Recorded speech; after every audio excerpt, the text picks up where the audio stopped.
శివసేన, ఉద్ధవ్ థాకరే, బాలాసాహెబ్ థాకరే వీళ్ళందరూ మరాఠా సెంటిమెంట్ రాజేస్తుంటారు.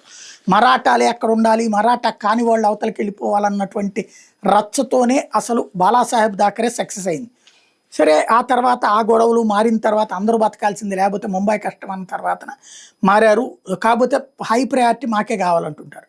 ఇలాంటి సందర్భంలో ఇప్పుడు ఆ మధ్యన రిజర్వేషన్లు, ఆ రిజర్వేషన్లను మళ్ళీ రద్దు చేయడం ఇవన్నీ జరిగిపోయినాయి. ఇప్పుడు మహారాష్ట్రలో బీజేపీ గవర్నమెంట్ ఉంది. ఎన్డీఏ గవర్నమెంట్లో బీజేపీ ముఖ్యమంత్రి ఉన్నారు. ఉప ముఖ్యమంత్రులేమో అటు ఎన్సీపీ, ఇటు పక్కన శివసేన షిండే వర్గం వీళ్ళందరూ కూడా ఉన్నారు.